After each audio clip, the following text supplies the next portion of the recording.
नमस्कार शेतकरी मित्रांनो, कांदा उत्पादक शेतकरी बांधवांसाठी आताच्या क्षणाची सर्वात महत्त्वाची आणि मोठी बातमी. कांदा भाव संदर्भातील कांद्याच्या भावात वाढ होणार, कधी होणार, किती होणार, कशामुळे होणार, काय महत्त्वाचे कारण, सविस्तर थोडक्यात संपूर्ण अपडेट बातमी आपण व्हिडिओच्या माध्यमातून जाणून घेण्याचा प्रयत्न करणार. तर महाराष्ट्रातील तमाम कांदा उत्पादक शेतकरी बांधवांना एकच विनंती, व्हिडिओ शेवटपर्यंत बघा. अतिशय महत्त्वाचा व्हिडिओ जर आवडला तर नक्कीच लाईक करा. सांगा चॅनलवरती नवीन असाल तर माझा शेतकरी या यूट्यूब चॅनलला सबस्क्राईब म्हणजे नका, जेणेकरून नोटिफिकेशन तुमच्यापर्यंत पोहोचतेच करू शकता. देशात 60% कांदा शिल्लक ऐन सणासुदीत दर घसरणार, शेतकरी चिंतेत. बघू शकता, देशातील प्रमुख कांदा उत्पादन करणाऱ्या नाशिक जिल्ह्यासह मध्य प्रदेशातील रतलाम, इंदूर, उज्जैन परिसरातील अद्याप सुमारे 60% कांदा शिल्लक या ठिकाणी असल्याची माहिती सूत्राकडून मिळाली आहे. त्यातच नाफेड आणि एनसीएफने मिळून अंदाजे 2 लाख टन कांद्याची खरेदी पूर्ण केली असून हा साठा पुढील महिन्यापर्यंत बाजारात उतरवला जाणार आहे.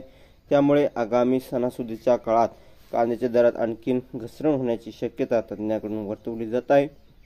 देशाचे कांदा दर ठरणाऱ्या लासलगावमध्ये कांद्याला सरासरी 1300 रुपये क्विंटल दर मिळत आहे. कांद्याच्या दरात घसरण झाल्यामुळे मागणी आणि पुरवठा यामधील साखळी पूर्णपणे विस्कळीत झाली असून त्याचा थेट फटका उत्पादक शेतकऱ्यांना बसू लागला आहे.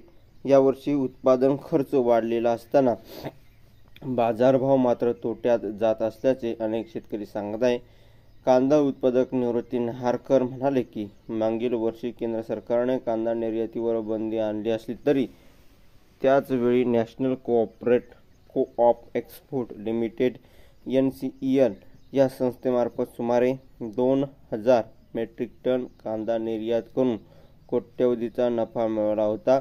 आज जेव्हा शेतकरी संकटात आहे त्यावेळी केंद्राने त्यांच्या पाठीशी उभे राहणे गरजेचे आहे.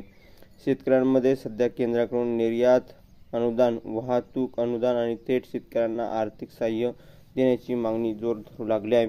शिवाय मागील 15 वर्षात महागाई दरही अत्यंत कमी पातळीवर असून व्यापारिक दृष्टिकोनातून देशांतर्गत साठा कमी करत जास्तीत जास्त कांदा निर्यात करण्यासाठी धोरणात्मक निर्णय घेणे आवश्यक असल्याचंही मत व्यक्त केलं जातं. धन्यवाद.